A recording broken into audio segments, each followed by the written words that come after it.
Heroes never respond until they're challenged to do so. So now it's time for you to ask for action.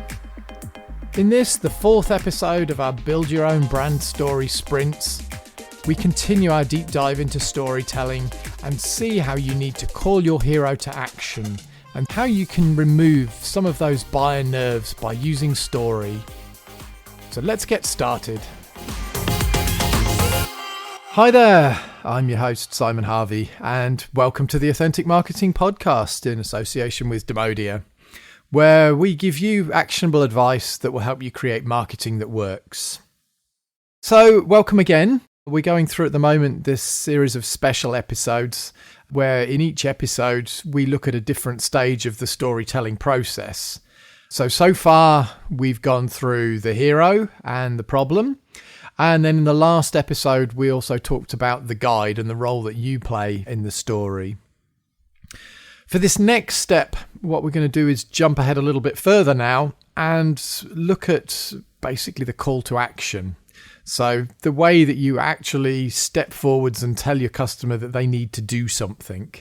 You know, heroes in any journey are afraid to act. They never do something until there's some pressure and some need to actually do something. And the call to action within our marketing and the sales conversations is that thing. It's the thing that tells them they need to actually move forwards, because otherwise you're not going to be able to help them solve the problem.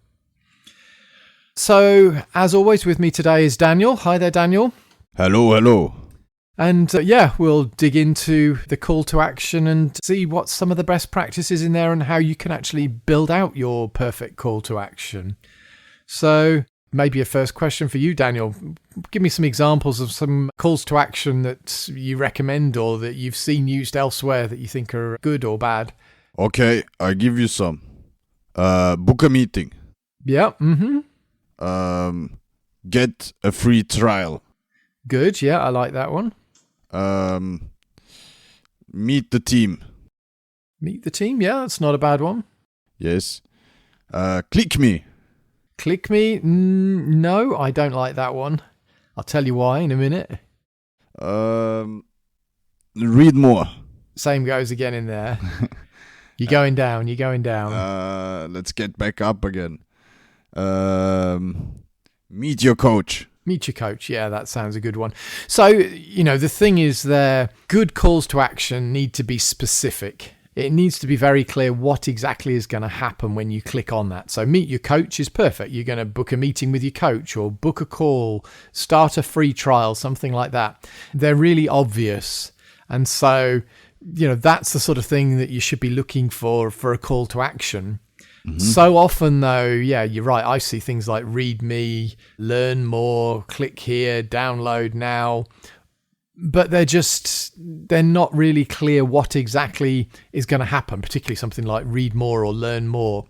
They're very unspecific. They're non-committal, basically. It's almost like you're afraid to tell me exactly what's going to happen. Yes. And that's the trouble. If you're not specific, people don't click on there because they're afraid as well. They don't know what's going to happen when they're going to click on it. So they just don't take action. So yeah, when we're going through this section, for calls to action, everybody, I need to think about something specific that's going to happen. Book a meeting is a really key, clear call to action, or you could have buy now, something like that, or put into cart if you're doing sort of B2B type things, add to cart, something like that. It just needs to be specific in there. So you say it needs to be specific, and if it's not, then people get afraid to click on it because they don't know what's going to happen after they click. Yeah. So how can we overcome that fear?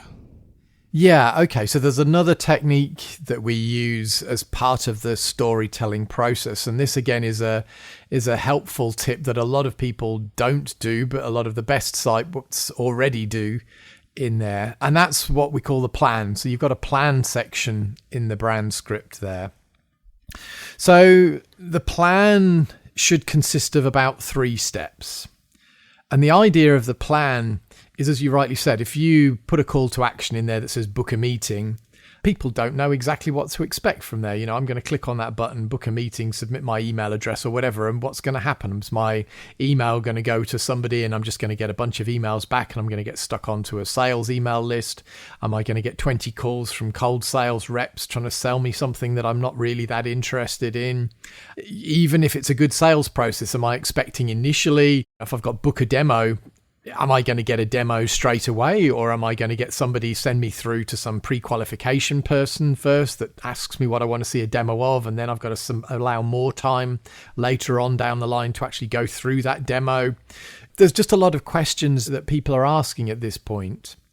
It's the first point now that they're really sort of sitting there thinking, I've got something to lose, whether it's my time that I've got to lose or whether it's money that I've potentially got to lose. So the idea of the plan is to help to describe to them what that process potentially looks like. You want to be transparent. Yeah, you want to be transparent. So 3 steps, as I said. So what I would do in the plan, step 1, normally I would put into there whatever your main call to action is. So if your main call to action, or rather if you're selling a software product, for example, maybe your initial call to action is start a free trial. Mm-hmm. So in step 1, I would put start a free trial, sign up and get a 30 days trial. Step 2 needs to describe what will happen after I've done that. So, step 2 could be something like during your 30 days, you'll be able to play with the full product and see whether it works for your business use case. So it's going to describe some quick win or some result that I'm going to get from whatever takes place on step 1. And then step 3 needs to look forwards into the future. So step 3 typically assumes that they've purchased your product or service, and now it's going to explain to them what their life will look like when they've actually used your product or service. So in step 3, it can be, if we use our time tracking example with our new time tracking system, you'll be able to sit back as your consultant's time's automatically tracked and your invoices are automatically generated. So what does the future look like for them? Sit back and relax, basically, in that case.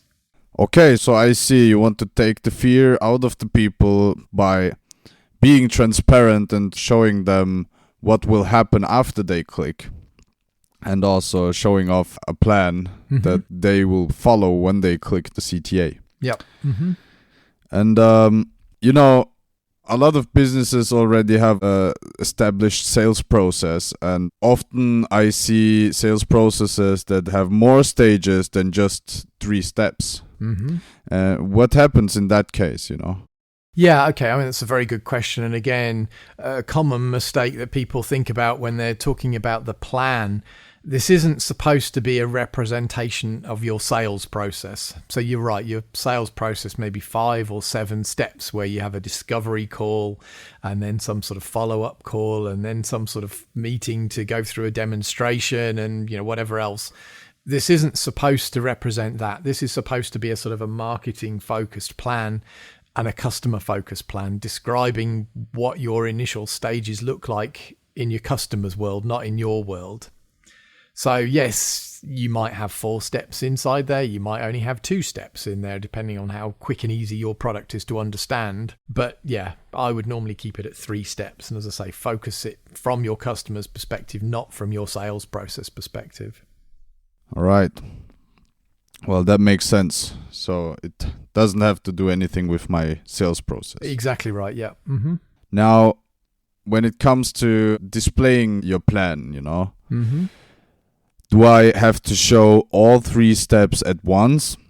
Or should I show like step 1 first, and then if they accomplish step 1, then I will show the next step and, and so on.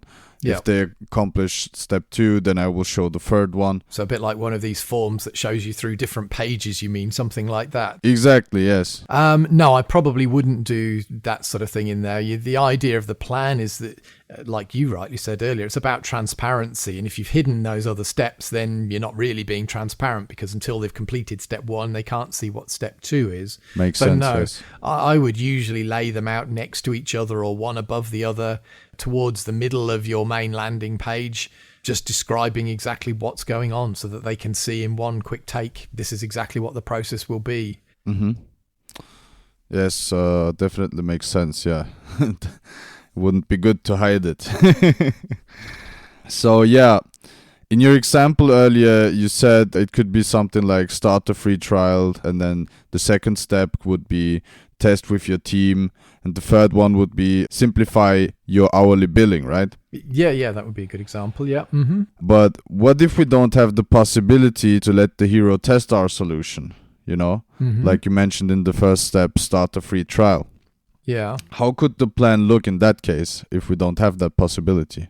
Yeah, okay. So, I mean, your first step is going to be whatever your primary call to action is. So it could be, if you're doing consulting, it could be book an audit, could be the first thing in there. It could be book a call as your primary call to action in there. So, you know, if you were running gardening services, yeah, you could start off with, let's book a call. You can tell me about your garden.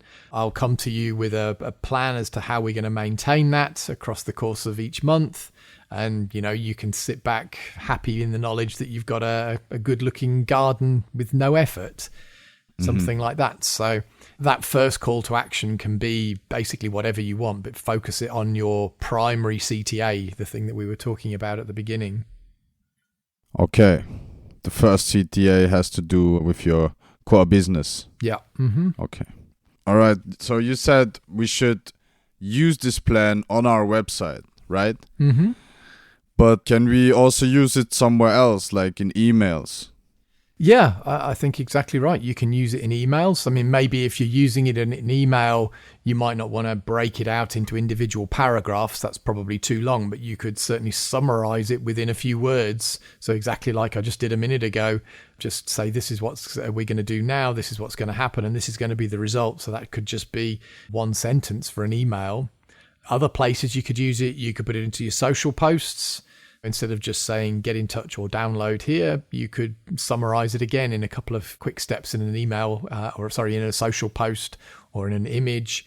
A great place that I've seen people put plans before is in LinkedIn, where you've got your personal profile in there. A lot of people just go and describe what they do for their job, actually, but the best profiles will go and describe how people help other people as part of their job, so the problem that they're solving.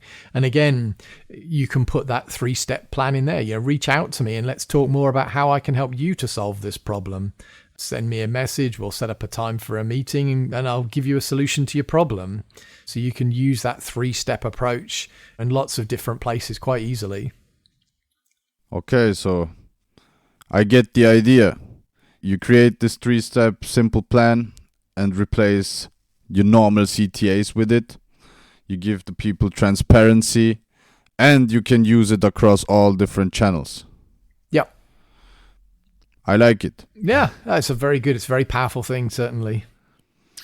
Good. Good, okay. So I think we've gone through most of the bits with regards to calls to action and the plan. So I would say today's 15-minute task is to go through and fill out the plan and the call to action sections within your brand script. So you'll see in there a plan with places for 3 parts. You'll see in there a direct call to action, and you'll see in there an indirect or secondary call to action.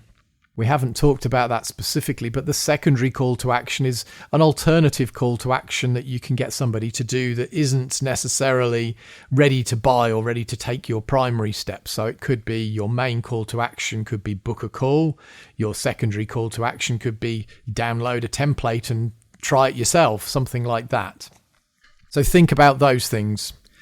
So I want you to go through, fill in that as before. If you haven't downloaded the brand script template again, you can find that on our website. You can go to wantauthentic.com/brandscript and download that document there and start filling in the Word document. If you need more help, of course, you can rewind and listen to this discussion again and go through some of those points, particularly on the plan. Or if you want somebody to actually review your story, give you some thoughts and feedback, you want to be able to do that in a safe environment, then you can come and join my Authentic Engagement coaching community. So again, just come to wantauthentic.com and click on the coaching link at the top there, and then you can join myself and a group of other like-minded small business owners helping each other basically to communicate clearly and grow our businesses. So that's it for today's episode. Thanks again for joining us. If you found this episode useful, bookmark the rest of the show, listen in for the next few episodes, and of course share it with anybody else you know, anybody in your company or anybody else that you know that runs their own business that might find this useful. Thanks very much, and I look forward to speaking with you next time. Bye for now.